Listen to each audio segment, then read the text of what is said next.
Alrighty. Hello, everyone. Uh-oh. Crap, you guys. We got 5 people in the waiting room. Hold on. We can't start without them. This is too much. All right. Okay. Do we just, anybody who comes in late, sorry about your luck? Okay, that's how we roll. All right. That makes me feel bad and I don't like it, but it is what it is.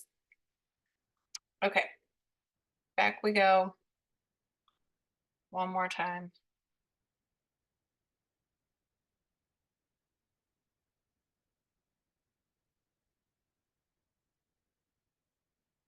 All right. We should be good now. Okay. Hey, you guys. Thanks for getting on this week.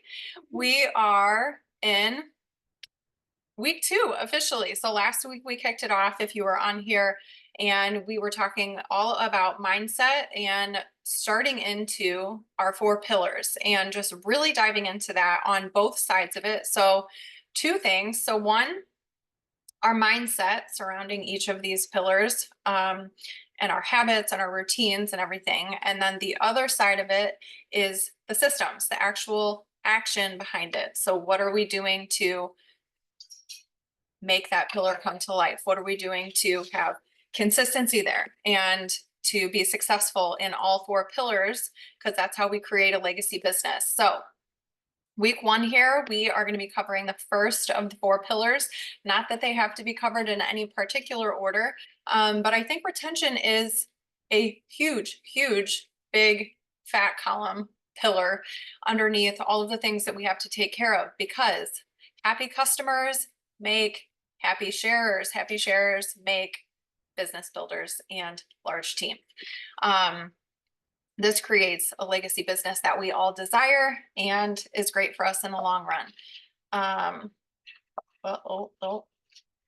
There we go. Okay.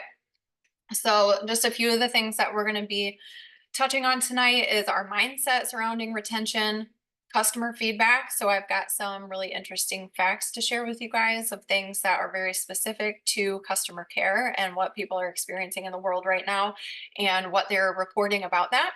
How to transcend the transaction. Happy thoughts, we're returning back to talking about that, but specifically with customer care and retention.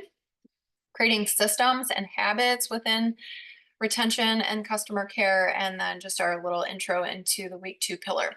And again, same thing as last week. By the end of this year, you could be in a place that you never imagined. And that's why it's super important to actually take what we are teaching you in these Monday night Zooms, commit to getting on them every single Monday without fail, and then go and apply it and keep going. So I came across this quote earlier. I loved it. Do all the good you can by all the means you can, in all the ways you can, in all the places you can, at all the times you can, for all the people you can, as long as ever you can, by John Wesley. And specifically with mindset, I put a little picture of Miss Hannah on here because she is somebody to me who just exudes the mindset that it takes to be persistent in this business, and she shows up consistently, and she just has the long-term vision for this business. And I just love that she puts her emerald vibes out there too. We're cheering her on always, and all of you and your goals. But you cannot outwork, outtrain, or out IPA poor mindset. And this definitely plays a factor when it comes to your retention and your customer care, because sometimes it's a little scary to reach out to our customers. If we're not in a good place and we are not taking care of this up here, it can totally affect our ability to reach out to our customers, to provide them with the support that they should be getting and that they deserve to get. And it can just mess up a bunch of stuff. So again, returning back to the topic of conversation on mindset last week, and I think you're going to see this tie into every single pillar without fail, because if you don't have this fixed up here, it bleeds into everything in your business in a good or a bad way, and it will dictate that. how you can treat retention, I truly believe this can make or break your business. I just wanted to revisit this super briefly with the fixed versus a growth mindset because um, several months ago, I started diving into customer care and retention a lot more than I have in the past. So I feel like in the past for me, just an honest moment, and it might be the same for you, is that I have just always kind of like dabbled in customer care. I never really had a system. I just would kind of wing it when I would think about my customer who had gotten started. I would send them a message, but I really had no rhyme or reason. There was no consistent system, and therefore that also wasn't something that was duplicatable. I wasn't able to pass that on to my people. I would just kind of tell them like, well, just follow up with your people every couple of days. You want to check in on them, make sure they're doing good, ask them how their water is, and consistency and all of that stuff. But like on my end of things, I was not creating a system that was shareable. So several months ago, I created this system for myself. And I actually started to have the belief at that point, once I had a system in place, that I truly was capable of retaining customers. Um, and so I want to ask that question to you. Do you believe that you can retain customers? Do you actually believe you can retain customers? I created a system and I stuck to it and I saw results from it. People with good retention, they don't just stumble upon it. They work diligently on customer care and to keep their customers happy. It's something that you have to be persistent with and intentional with. And maybe you don't have a specific system yet. Maybe you're kind of like floating through the wind, like I was, what I just described. But the key word again, as always, is yet. You don't have a system yet, but you can learn to create one, and hopefully you will tonight and implement that. So fixed versus growth mindset. So things like if you have a fixed mindset, I'm just going to touch on a couple of these for those who maybe weren't on the call last week. If you have a fixed mindset surrounding customer care specifically, you might avoid challenges, meaning that if you have a tough customer, and we have all had them, you might avoid that person instead of taking care of them and just confronting those conversations because you know they're going to be unpleasant, or you're assuming that they're going to have a negative response that you just kind of don't want to hear, or you're afraid that if you check in on them, they're going to say, I'm not really loving it and I think I'm just ready to stop. So you might avoid challenges and shy away from things that you don't know. You might not be able to handle criticism and feedback that isn't super positive, and kind of redirect that. And um, your effort is not regarded as fruitful. So when you're feeling defeated about retention, you're going to go into it with this mindset that, yeah, well, I just got two more customers last month, but they're probably not going to be around in 60 days. So the last thing on that list then is giving up easily. So you might just avoid it altogether. Yes. Okay. um, when you have a growth mindset surrounding retention and customer care, you can view challenges as opportunities. So if you have that difficult customer, yeah, okay, you're a little tricky to deal with. You're a little tricky person for me. And I'm not sure how I feel about following up with you, but I'm going to, because I view that as an opportunity for me to grow and me to learn how I can continue to serve future customers better, because this person is my troublesome one. If you struggle in that area, you're able to acknowledge and embrace your weaknesses. You are capable of receiving criticism and constructive criticism, hopefully, but just some negative feedback sometimes. You are able to prioritize learning. So these are some things just dependent upon how you shift that mindset a little bit. How you walk into your customer care is going to change completely. Give the people what they want. Feedback. This is what I was telling you guys about. It was very interesting to me to see some of these numbers, like really high numbers. And when I think of companies who just do an exemplary job with their customer care, there's companies like Chick-fil-A and the wonderful Disney World. I know at convention, for those who were at convention, the example of the company Chewy.com that was used, and how their customers, if they have a customer and their dog passes away, um, they work with freelance painters, and what they do is they go onto that person's social media, they get a picture of that person's dog who passed away, and then they send it to a painter and they hand paint a portrait of their dog, and then they mail it to them with a sympathy note and I'm not sure what else, but at least like a sympathy note and the painted picture of their dog. And so now people who go to chewy.com for their products for their dog, a couple of things, they are clearly going to put that on social media because that is creating an emotional connection with them, and it's a company going above and beyond in their customer care. But also, if you think about it, when they have that type of customer care, do you think they're ever going to spend their money anywhere else besides chewy.com? No, they're not going to. They're always going to return to them when they have another dog in the future. They're going to return to them. So people reported, so this was a fact that was shared at convention. In terms of your communication with your customers or even with potentials, I would say, I know we're talking about retention, but I think this would also apply to your conversations with potential customers. So people reported that they expect a reply from you within 4 hours in these three categories. If you are going back and forth with them by phone, they expect a reply from you in 4 hours, 75%. 75% of people said yes, for sure within 4 hours. If you're going back and forth with them on social media, 54% of people expect a reply within 4 hours. And if you're going back and forth with somebody via email, I don't know who's doing that, but 38% of people still, even with email, which I would say is kind of like the new age snail mail, honestly, still within 4 hours. So think about that. Are you communicating with your people consistently?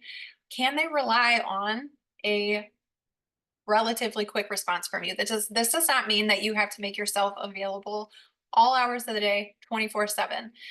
This is a business that is flexible, but that doesn't mean that you always have to be accessible. But you should have some work hours or some sort of consistency where you're checking your phone and you're checking your messages, Messenger, Instagram, DMs, all of those things where somebody might be trying to reach you at least every couple of hours throughout the day, because your timeliness and how you respond to people, it definitely matters to them. Customer experience is crucial. 73% of people are saying that the customer experience is the most important factor when deciding whether to purchase. 73% of people. So their experience with you is the most important factor when deciding whether to purchase. And that's, another statement to say that, as always, people are usually purchasing from you. They're buying you. They're not necessarily buying the products. 84% of people say that customer service heavily influences their brand loyalty. So that means people sticking around. 84% of them. Your customer service to them, that is going to big time impact whether they actually stick around or not. It's not just about their product experience. Yes, of course, they have to be happy with what they're spending their money on, but ultimately, you going above and beyond can sway them, I would say. And an example of that, I was just having a conversation with my parents a couple months ago that they went and tried a new restaurant, and they said that the food was just okay, but the customer service that they received was excellent. It was really, really good. And my response to that was that totally makes or breaks my experience. I could go to a restaurant where the food is really, really great, and I will have that in the back of my mind. Of course, I'll enjoy my meal. But if I have a server who is having an off day, and I can be understanding of that, but also it's probably not going to make me personally feel super enticed to return back to that place. I would rather go to a place that maybe has like a step lower in the food, not quality necessarily, but like the deliciousness of the food, and have extremely, extremely wonderful customer care experience on the receiving end. And I would 10 out of 10 times go back to that place than the place with the better food. I don't know how you guys feel about that, but that definitely makes or breaks it for me. So realizing that on our end of things, where we're the ones taking care of people, just make sure that you're doing a great job with your customer care. Personalization matters.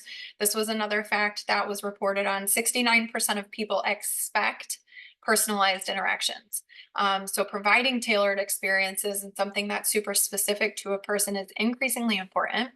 And they also noted that 70% of organizations plan to use AI to improve their efficiency. However, 68% of people still prefer human interactions. So the human touch continues to remain super crucial. And the reason why I wanted to touch on that point specifically is because we are going to talk again tonight about utilizing AI and ChatGPT to help you create your systems. But I just want to remind you guys to just remain you. Empathy and intimacy. So this is talking about being able to transcend the transaction. Every single customer and ambassador relationship, it starts with a problem. It starts with a problem. And it's our job to solve their problem and then to support them in the process. When Brooke, Brooke Kleberger, she's an example of this. I would call her one of my first customers. She joined me 6 months after I had started sharing about Plexus. We had talked about it a couple months into me using it, but she had skepticism that I didn't even really know about until much later when she shared that with me, about really how skeptical she was. But when she finally opened up to me, because I let her take the time and I just, when she asked questions, I would share about what I was doing. But ultimately, I was hearing her and I was meeting her where she was at in that point in time in her life. She had two babies, I think two babies, and was pregnant with her third, and was like 8 months pregnant. So she needed energy, but also she needed help covering the cost of her products. And so I just want to remind you guys of that. Your customers, they have actual problems that they're coming to you with, like real things that are negatively impacting their lives, that are really taking a toll on them, whether that's with their health or their finances, and they're coming to you for help. And I want you to just let that sink in for a second, because sometimes it's so easy for us to get caught up in our numbers and our goals and our enrollments and how many messages we're sending out and all of that. And I want to remind you guys that these are people on the receiving end of the messages that you are sending, real people with real problems. So just keep that in the back of your mind and don't let efficiency steal your empathy. So systems are great. We want to work on creating systems. We're going to work on that tonight within the pillars, but it is still so important to transcend the transaction with our humanness and apply that to everything that we are doing within our business. Every customer and ambassador is your family. If you can accept that thought, you will find yourself treating them much differently. If you treated them like you treat your mother or your sister or your BFF, then you are definitely going to serve them well. And then just this quote that I found: when you show deep empathy toward others, their defensive energy goes down and their positive energy replaces it. That's when you can get more creative in solving problems. And I've definitely noticed that in the past, when I take time to be a person and be a friend to my customers, and I don't just treat them like a customer, even if I don't know them very well, even if I only know them through social media, um, they are so willing to just stop being surface level, and they start to open up and really share about the things that they have going on in their life. And then that creates the path for me to be able to really serve them well. Quickly, I'm going to touch on this: thinking happy thoughts. And thought number one: people buy from me, but they never stick around. New thought: I am committed to the customer care process and I am emotionally detached from the outcome. So if you are doing everything that you know how to do within customer care, and you're taking care of your people and you're checking in on them as you are supposed to, then you can be emotionally detached from the outcome. Yes, it's a bummer if they cancel their subscription or they stop ordering consistently. But feeding into the idea that they never stick around is not going to serve you well for your future customers. Thought number two: they stopped their products because they hated them and they're never going to restart. New thought: I can create trust with my customers by being consistent with how I build rapport with them when I follow up. And thought number three: A system seems hard. I can't do it. I'll just keep winging it. New thought, change is normal and I can learn new things. My customers deserve better than me taking care of them when I think about it. Okay, so let's talk about actually creating a retention system. I want you guys to do this either tonight or this is part of your homework for week 2. Your homework for week 1.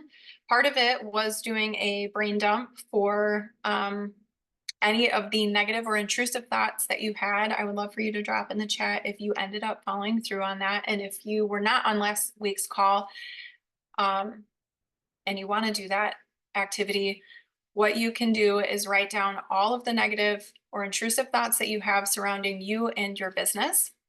Once you have those written down, then you'll want to go through and cross off anything that's not within your control. And then you're left with what is actually a barrier maybe for you or a problem for you. And then I would encourage you to take that to your upline and work that out with them and see how they can support you in that.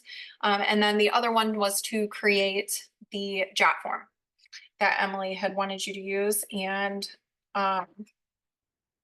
then actually start utilizing that. So if you did one or both of those things, drop that in the chat just for accountability. And then we're going to move through talking about how to create a retention system if you don't have one. So most of us, I think, should have kind of like day 1, day 3, day 7, day 14, some sort of system in place. I hope you do. And if you don't, it's completely okay.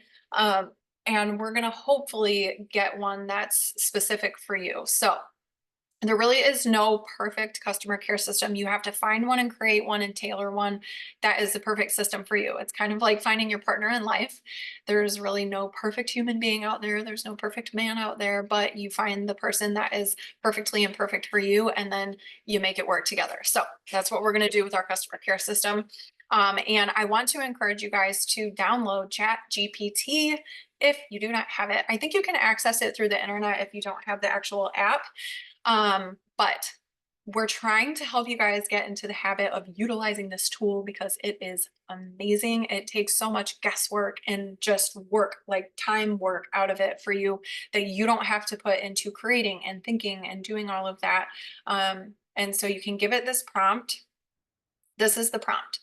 Help me create a retention system. I tried this earlier today and I'm going to give you some examples of what it spits back. Help me create a retention system for my network marketing business. I need to follow up with my customers during their first 60 days of using their gut health products. Keep the message samples somewhat casual, but focused on how they are feeling, their consistency with the products, and their water intake. So this was the prompt I gave it earlier. And then I specified and I said, give me messages for day 1, 3, 7, 14, 21, 28, 45, and 60. These are just my personal preferences on when I message my customers in their first 60 days. So you can plug into that whatever you want. If you want to be in contact more often with your customers in their first 60 days or not as often, then you get to choose that and you get to specify that. And then I also asked it to give me some creative ideas that I could utilize for personal touches. So again, reverting back to the fact that people are noting that personal specific touches with a human, not with an AI system of some sort, is definitely important to them. So this is the prompt that I used. And then these were some of the things that it gave back to me. Now, if you copy and paste this exact same prompt, I have no idea if your Chat GPT version is going to give you the same exact thing that it gave me. So it might give you something a little bit different, but basically the idea here is that we want to create the framework of something from Chat GPT where you then get to put yourself into it. You get to create your little personal touch in it and make sure that it sounds like you and it feels like you. Because when you send these messages, you don't want it to feel like it's coming from an AI computer. You don't want it, somebody to get it and have them literally feel like a robot is reaching out to them. So these were just some of the examples that I grabbed from there, some screenshots. So the day 1 welcome message. Hey, how excited are you to kickstart your gut health journey? Today's the first day of something amazing. I just wanted to check in and see how you're feeling so far. Don't forget to stay hydrated. Water is your new BFF. Let me know if you have any questions as you get started.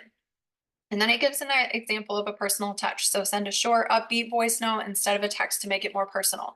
So you could send this in a voice message instead. And since you have it written out, you can kind of just read it, practice it a couple of times if voice messages aren't your thing, and then send away. Um, I always like to, this is just like my little tip with Chat GPT when I give it a prompt. If I don't remember to, and once I'm reading through it, I can usually tell that I forgot. But I almost always try to specify keep it casual because it enters little things in there that are exactly like what I would write. Don't forget to stay hydrated. Water is your new BFF. That's clearly not going to be like a computer or a robot that's going to be writing that to somebody, even though it did. It typed that up for me, but it is something that I would probably send to any of my friends or my customers. The next example, day 28. 1 month celebration. 1 month already. Time flies. How are you feeling? Have you noticed any positive changes? I'd love to hear your thoughts so far. Let's keep the good vibes going and stay on track for month 2. Personal touch idea or suggestion is to send a handwritten card with a message of encouragement and a small token of appreciation, like a branded bookmark or a magnet, or you could send like a cup or something, just like a small little thing from Amazon. And then day 60. Uh-oh. I don't know if that changes things. Okay. Day 60. Hey, so and so, can you believe it's been 60 days? I'm so proud of you for sticking with it. How are you feeling now compared to when you started? I would love to hear about your experience and what's next for you on this journey. And then personal touch, offer a freebie. Like this would be a really great time. I was really impressed with Chat GPT for giving this as a just like a sample personal touch, but offer a freebie, like a sample of another product or a discount on their next order as a thank you for their commitment. So that would be something that you could totally add in there. And then you can kind of make that your own. So again, using Chat GPT in this prompt or any prompts that you're using with the AI services that are now available, it's to create the framework for things. And then I really want to encourage you guys to go in and put your personal touch on it. Even if it is like already pretty darn personalized, there's not much I would change about these personally for me. But just make sure that you're going in and putting your little stamp on it, making it feel like you, and making sure that it's something that you feel comfortable and confident sending to your customers as you're checking in with them. And then I wanted to share my little personal customer care hack that I created several months ago. Like I said, when I was really getting into customer care and just prioritizing doing a far better job at it, I created this little get to know you quiz for my customers. Part of the reason for that, I've shared this on a previous call, so some of you might know this already. You guys are more than welcome to take this and utilize it. It has been a very effective tool for me, and it's just something that I had never done prior. Um, but part of the reason I wanted to do this is because the more information that you can extract from your customers, that sounded very scientific. The more information you can gather about your customers and gain, the more knowledge that you can gain about them, the better you can serve them. So the more personal touches that you can give to them, or the better customer service you can provide to them because you know why they started, or you know what their hangup might be. If they already told you, I really, really struggle with snacking late at night, you can send them a random message like that. Hey, just wanted to check in and see how you're doing with that late night snacking, encouraging you to stay strong, something along those lines. So you can either take this exact quiz and you can utilize it, you're more than welcome to, or you can go in and you can kind of replace some of the questions and insert some of your own questions. These were things I came up with. But as soon as somebody, I think the day they place their order after I send kind of like the initial congratulations, here's the information you need to know kind of stuff, I send this message and I tell them that I would love to get to know them a little bit better while we wait for their products to arrive. So here's an easy and quick get to know you quiz. I would love for you to fill out less than 5 minutes in the next couple of days. What's your birthday or your anniversary date? Your favorite color? What do you enjoy doing in your free time? What's your ideal vacation? What do you feel like is missing in your life currently? Who are you working on bettering your health for? And in 60 to 90 days, how will you feel when you've XYZ? Insert their specific reason why they started. So if somebody started because they want to lose weight, how are you going to feel when you've made progress with your weight loss goals? or when you have the energy that you want to be a better mom. So specifically pinpoint their reason for starting. Just to touch on a couple of these things and why I chose these questions, because some of them seem like a little bit of fluff and whatnot, but it's things that you can utilize to your advantage. So even like with the birthday or your anniversary date, instead of just simply wishing them a happy birthday on Facebook, I can send them a handwritten card because I have their address in my back office as soon as they place their order. So I can send them a handwritten card. Or, if it is their anniversary day, I'm probably not going to send them a card, but that might just be an extra touch as far as just like a little message you can send to them or a voice message. Happy anniversary. Are you guys doing anything fun to celebrate this year? Their favorite color, I always like to know that in case I do decide to send them a little gift like a cup or a hand mixer or anything. Nope, nope, nope. If I want to send them a cup or a hand mixer or anything, then I always try to send it in their favorite color. So that's why I try to gather that information. What do you feel like is missing in your life currently? I kind of underestimated that question when I put it in there. It actually ended up being wonderful because I got some responses from it that I wasn't expecting. One of those, as an example, was a girl who was starting on the products, and she ended up saying that she was really feeling like financial breathing room or financial freedom. I can't remember exactly what she wrote, but she shared that with me in her little get to know you quiz. And I've never met her in person. Um, and then the last question, in 60 to 90 days, how will you feel when you've made progress with your goals or have the energy you want to be a better mom? What you're doing there, you're asking them a question, but what you're doing is you're causing them to vision cast for themselves. So you're causing them to already be looking into a lifestyle that they are wanting, and they probably are feeling a little bit of hope after clicking the join button and placing their order, but they're probably already experiencing a smidge of doubt or a little bit of fear or skepticism as well. And so it just kind of helps them to get themselves in the right mindset for the framework of the next 30 to 60 to 90 days. And you're also setting the expectation that they are going to be sticking with it for 60 to 90 days. So just like a little recap, work smarter, not harder when it comes to retention, you guys. Make sure you're using Chat GPT, but most of all, keep yourself in the mix of it when you're doing that. Also play around with it. You don't have to use this exact framework. So the prompt that you can give Chat GPT, like the details of everything that you can put in there, is totally up to you. And I would just encourage you to go in and play around with it, try some different prompts, or word things a little bit different and see what kind of information you get back from it. My other tip is use voice messages so your customers can hear your tone and they can hear your personality and the empathy that you have for them and trying to help them with the problem that they came to you with and that they really wanted your help for. And then remember, your courage to consistently show up and step into conversations will create the connections that lead to happy customers who are willing to share. I fervently believe that diamonds are born out of happy customers. Most of the people who get up on stage at different Plexus events, most of them say, you guys have heard it too. I know if you've been at events, you've heard it too. They're all like, I told my upline, don't talk to me about the business. I am not sharing. I don't want to tell a soul. I'm going to keep this to myself.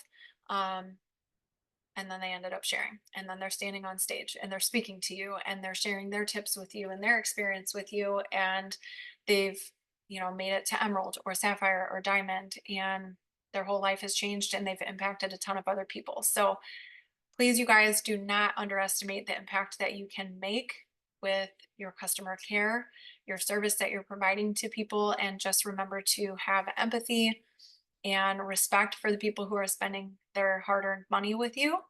And then make sure that you serve them well along their Plexus journey.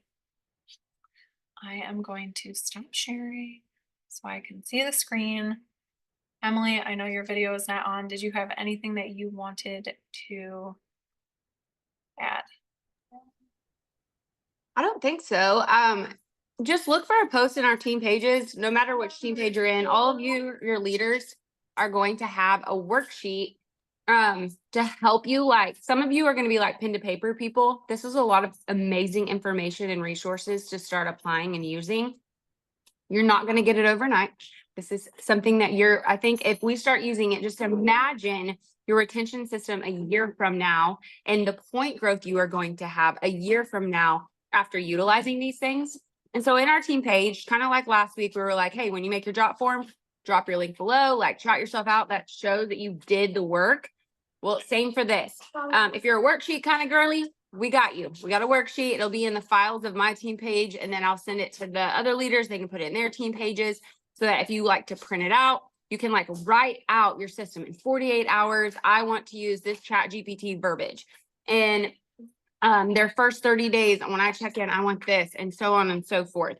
But having like 1 through 5 steps of what you're going to do with every customer until it just becomes a habit, because tonight Lauren laid the framework, right? You can't just build a house. You got to have the plans, the blueprints. And so that's what ChatGPT and the automation and the worksheet, that's the framework for the legacy house you are building, your career. Okay. So look for that in the team pages. And if you do have questions, or if there's something like a little gray area, or yours like my brain isn't braining, ask. We're by no means perfect at this. We want to do this as a whole team, to get better at this, to get better at retention. And for those of you that are Ruby and above and you work with an RSM at corporate, if you didn't know that, you have that option, and they will send you a report.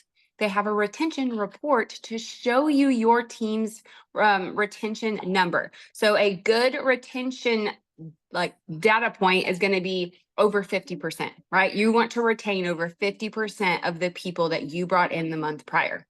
So for those of you that are enrolling 1 to 2 people right now a month, are they reordering? Why or why not? Use the things and the questions and the ideas that Lauren shared tonight and ask yourself, like, did I drop the ball? Was I really just checking in when I remembered? Like, do I have anything in my calendar? Do I need a planner, a Plexus planner? Like, think of the things that will help you get good at this until it becomes a habit. And then you can teach your people to do it. And that's where the duplication happens, right? Lauren, you killed it. That was so good. Everybody tell Lauren how awesome that was, because we learned a lot tonight. And this is what you can expect every Monday. Her and I are just kind of going to swap places. Next week, we're going to cover recruiting. So if you're like, Emily, I ain't recruiting 1 to 2 people, but maybe a year. Okay, well then next week, I got you, because I want to show you why it comes so naturally to me. It's a system, it's strategy. So that's what y'all can expect next week. We're going to dive into recruiting, but this week, download ChatGPT, like actually do it. Promise, Lauren, you're going to do it. If you already have, I saw y'all put in the Bahamas chat, like, OMG, this is so freaking cool. Because it is like you're talking to a robot, but it's like the robot's in your brain and knew like what you wanted to make. It's so cool. So let's utilize that resource. And then if you create a retention system, let's just say you have like 3 to 5 steps that you want to really get good at for the rest of this year. Share in the post on the team page what you created. Like, there's no right or wrong answer. Your retention system, all of them are going to be similar, but different. Different. And so we can share in the chat or in the comment section, like, this is what I made and this is what I'm going to work on, you know? And then, yeah, we'll have that worksheet. But thanks, guys, for being on. Lauren? Yeah, I have one little tip. I forgot when you said something that triggered the thought. With customer care, I feel like part of the reason why I didn't have a good system that I was sticking to in the past was because I couldn't find anything that was keeping me on track with it. So I had tried like the handwritten planner stuff, and I had tried to plug it into my calendar on my phone, and it wasn't working. And the thing that I found that has worked the best for me is a totally free assistant, and her name is Siri. And I tell her to remind me to reach out to my customers. And then it's amazing, because as soon as I have a customer who signs up, what I do is I sit there, and it takes all of like 47 seconds. And I go through and I look at my calendar and I say, remind me to, I can't say it or she'll try to start doing it right now. But I'll say, remind me to follow up with Margie on September 7th. Remind me to follow up with Margie on September 16th. And I go through and I lay out all of my days for her. And then that actually pops up as a reminder in my phone that I have to check off, and I make sure that I take care of her. And then she doesn't fall through the cracks. And that has been a really foolproof system for me. So I'm glad Emily said something that triggered that thought. But I just wanted to share that because I feel like that is one of the biggest things that I hear from people is like, well, how do I keep track of everybody? And how do I do this? And I can't, like, my notebook gets jumbled and then I have to write in notes and stuff. So utilize Siri or Google or whoever, Android. I don't know what person you have on your phone, but you can tell them to remind you things, and it's been a super effective system for me. So hopefully that would be a helpful tip for some of you guys too, if you feel a little bit lost and jumbled on how to stay organized with that stuff. But thank you guys so much for getting on here tonight, and we appreciate your time.